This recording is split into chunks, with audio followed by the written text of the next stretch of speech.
Un Estado, una nación, es como una familia. No se puede gastar más de lo que se ingresa. Y cuando se ha gastado más hay que apretarse el cinturón y ser austeros como hace cualquier buen padre de familia. ¿No? Esta es una metáfora que se ha ido 1000 veces. Ahora, si lo pensamos bien, nos damos cuenta enseguida de que un padre de familia es algo muy distinto. Las finanzas de un padre de familia, de cualquier honrada familia española, europea, de todo el mundo, sus finanzas no tienen nada que ver con las finanzas de un Estado. Un padre de familia, por lo pronto, no tiene poder para cargar con impuestos a los demás y hacer ingresos con esos impuestos. No, yo como padre de familia no tengo ese poder. Tampoco tengo en casa una maquinita para imprimir dinero fiduciario.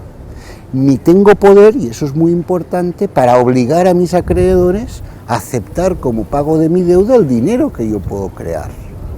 Eso es soberanía monetaria. Cuando un país conserva su soberanía monetaria, tiene ese poder. Y su deuda no es grave como la deuda de un particular, porque como tiene ese poder y hay mercados financieros que saben que tiene ese poder, puede refinanciar su deuda ilimitadamente, por grande que sea, a unos tipos de interés en general baratos. Estados Unidos, que tiene mucha más deuda pública que España, más de un 100%, una deuda monstruosa, refinancia su deuda con bonos del Tesoro a 10 años que está alrededor del 2%. Japón, que tiene una deuda monstruosa, pero conserva su soberanía monetaria, una deuda del 200%, el doble que Estados Unidos. Financia sus bonos a 10 años al 2%, así te puedes refinanciar eternamente. Inglaterra, que está teniendo una política de austeridad tan catastrófica como la de la eurozona, en cambio mantiene su soberanía monetaria, tiene una deuda pública muy superior a la española y sus bonos a 10 años están también un poco por encima del 2%. Cuando un país conserva su soberanía monetaria, puede refinanciar su deuda primero porque su Banco Central, en caso dramático, puede entrar en los mercados secundarios y si quisiera y fuera políticamente aprobado, porque es una restricción política, no económica, podría incluso entrar en los mercados primarios a comprar deuda y abaratar el coste en intereses de esa deuda. Pero realmente los propios mercados financieros consideran un valor seguro un título de deuda pública porque los estados son cosas muy poderosas.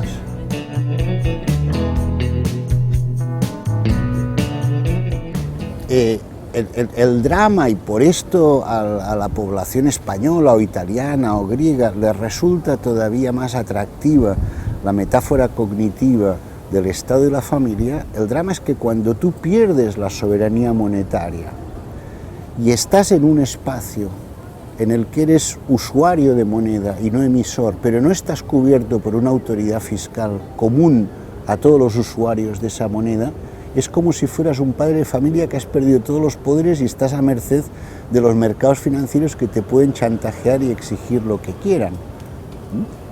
Por ejemplo, California está quebrada, es un estado federado que no tiene soberanía monetaria, no tiene su propia moneda, usa dólares, pero está bajo la autoridad fiscal de la República Federal de los Estados Unidos. No tiene ningún problema, está quebrado, pero mucho más quebrado que Grecia y antes, pero no tiene ningún problema porque no tiene que acudir a los mercados financieros a refinanciar su deuda. Si lo hiciera le pondrían unos tipos de interés prohibitivos y no podría refinanciarse. Tiene la deuda mutualizada con el conjunto de los estados federados de los Estados Unidos. Y esto es lo que no existe en Europa. Es decir, han hecho una unión monetaria sin una autoridad fiscal común. Mientras las cosas iban bien, parecía que no pasaba nada, porque era la época en que el capitalismo ya no existía, los ciclos económicos se habían superado, nunca más habría crisis. ¿No te suena? Esto se decía hasta hace 6 o 7 años. A la primera crisis nos ha puesto a todos a los pies de los caballos, a todos. Si quieres hablamos luego de eso, también a Alemania.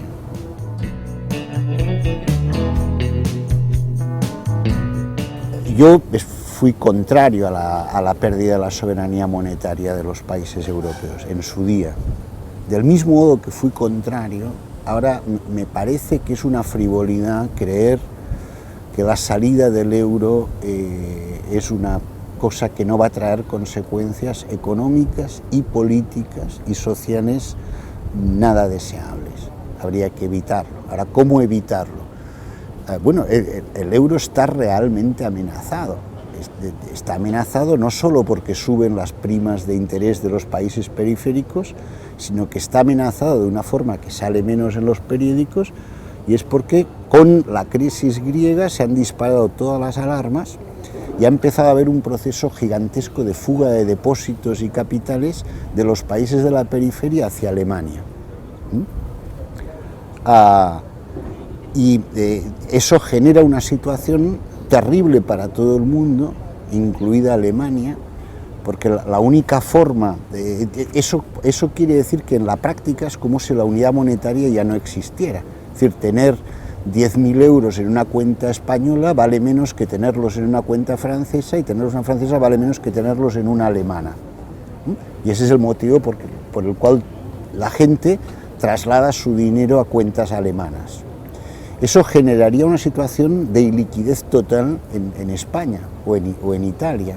Y la forma legal de resolver esto es que la Bundesbank ofrezca dinero fresco al Banco Central Europeo, es lo que se llama el Target 2, un sistema automático europeo para unificar la liquidez en todo el territorio monetario, en todo el espacio monetario, y el Banco Central Europeo devuelve esa liquidez que se va escapando. En estos momentos el UBS, el banco suizo que tiene los mejores informes, calcula que están saliendo de España capitales y depósitos a un ritmo anual que sería el 50% de nuestro Producto Interior Bruto. De seguir ese ritmo, y se acelera. Eso no se puede sostener muchas semanas, esto es mucho más grave que la prima de riesgo, que es ya muy grave. Y el problema con esto es que ahora mismo, el 18 de julio, la Bundesbank tiene una deuda activa con el Banco Central Europeo de cerca de 1 billón de euros. Esto es casi un poco más del 40% del PIB alemán. Si Grecia saliera mañana mismo del euro, como no está contemplado por ningún tratado, y el euro está construido precisamente para amenazar a quienes especulen contra el euro, no previendo que se pueda salir del euro, eso generaría un pánico de grandes proporciones, se aceleraría todavía más la fuga de capitales, el Banco Central Europeo tendría que cortar la liquidez. En ese mismo momento el Banco Central, la Bundesbank, reclamaría la deuda activa, el Banco Central Europeo tendría que decirle que no puede, y en ese mismo momento quebraría toda la banca española e italiana, y al día siguiente quebraría la banca privada alemana. El gobierno alemán entonces, déjame hacerte la predicción, se vería obligado, para poder sostener esto, para poder sostener a la banca alemana quebrada, se vería obligado primero a cortar toda relación con el Banco Central Europeo, violar el Target 2 que es tratado. En ese momento técnicamente dejaría de existir la Unión Monetaria, y además, para poder hacer frente a la situación, el gobierno alemán tendría que confiscar, porque la deuda activa sería ya incobrable, tendría que confiscar todas las cuentas extranjeras en Alemania, motivo por el cual recomiendo a todo el mundo que tenga ahorros que no los pase a Alemania, porque también los perdería si pasa esto, ¿no? Eso quiere decir que Alemania, si se rompe el euro, pierde como poco de entrada el 40% de su Producto Interior Bruto, como poco. Entonces, una política de izquierda que no amenazara bobamente a Alemania como ha hecho Rajoy, o como... No puedes amenazar a Alemania diciendo que igual te sales del euro, porque esto acelera la fuga de tus propios depósitos, y no sirve de nada si como contrapartida no exiges una política europea de relanzamiento fiscal. Esto es lo que verdaderamente hace daño a los alemanes. Merkel ha empezado a comprender eso, su derecha no, pero a la fuerza Orkan. Si hubiera ganado Syriza, estaríamos en otra situación porque el programa económico de Syriza es muy claro, es muy lúcido, entiende perfectamente esta situación.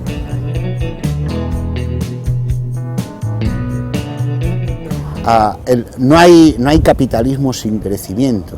O sea, el capitalismo puede pasar largas fases sin crecimiento y las largas fases que puede pasar el capitalismo sin crecimiento son siempre, inequívocamente, fases de destrucción de derechos, opresión de los trabajadores y muchas veces no hay capitalismo sin crecimiento, eso es una ilusión fatal.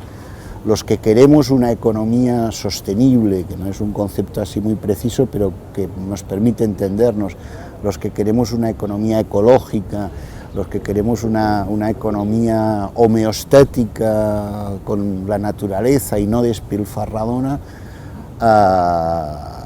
debemos saber que esa economía es incompatible con el capitalismo, es incompatible. No hay una forma de decir, mira, todo está muy bien, pero ahora dejaremos de crecer, como si eso el crecimiento fuera una manía moral de alguien o una perversión psicológica. No, es capitalismo. Ahora, ¿cómo se sale de esto? No se sale con austeridad. Para hacer reformas, esto se lo advirtió hace muchos años Keynes a Roosevelt, para hacer reformas, cualquiera que sea, que arrastren a las masas populares, que son los más perjudicados por la austeridad, para hacer reformas usted necesita crecimiento. Ahora, necesitamos crecimiento económico, ese crecimiento puede venir de inversiones públicas gigantescas en nuevas tecnologías, en nuevas tecnologías ambientalmente sostenibles, en la promoción de energías verdes, desde luego, puede venir de eso también. Pero necesitamos crecer para salir de eso, para recuperar el pleno empleo, para empoderar a la clase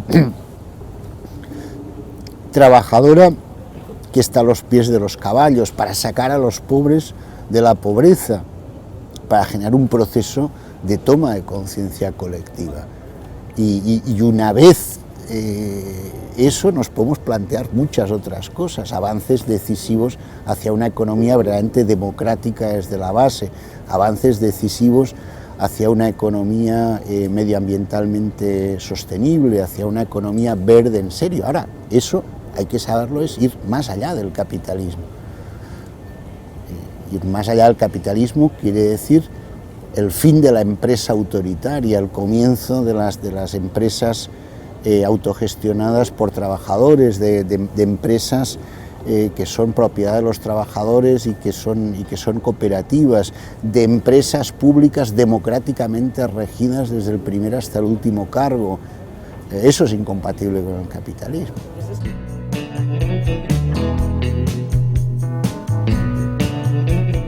Pensamos que Roosevelt hizo grandes cosas con el New Deal, fue el terror de la clase dominante y sobre todo de los financieros de Wall Street en su época, pero Roosevelt no era un hombre particularmente radical, era un hombrecito como Obama, si se puede, salvando todas las distancias, un poco más sólido, pero no mucho más. Fue arrastrado por la potencia del movimiento obrero y popular de la época.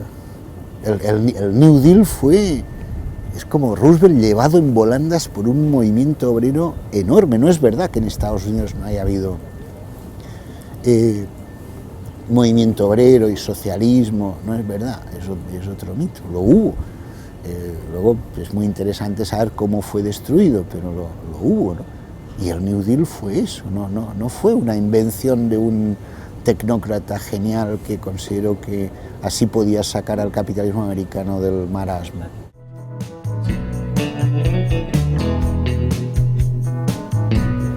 Las soluciones son políticas y es una cuestión de voluntad política y de correlación de fuerzas, claramente.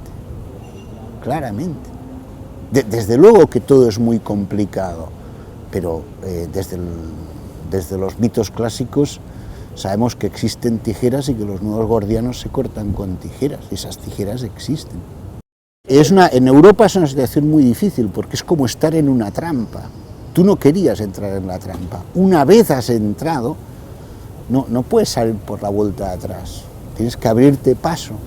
Y abrirse paso es un cambio claro en la correlación de fuerzas políticas a escala europea, si es necesario a dos velocidades. No solo tiene que haber dos velocidades de los países más ricos y los más pobres, también puede haber, y esto es una línea bien explorada por el parlamentario de la izquierda laborista que ahora vive en Coimbra, harto ya de todo, Stuart Holland, también puede haber dos velocidades fiscales y de política económica expansiva, sin violar ningún tratado.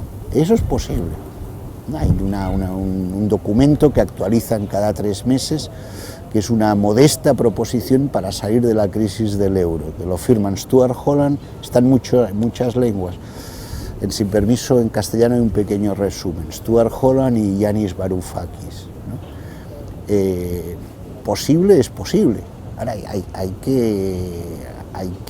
que hacer bascular el conjunto de la política europea hacia eso, y sobre todo no caer en la tentación frívola de creer que la salida del euro de Grecia o de España o de Italia es una avenida prometedora. No, es una catástrofe, puede ocurrir, pero es una catástrofe. Y si ocurre, no la gestionaremos nosotros.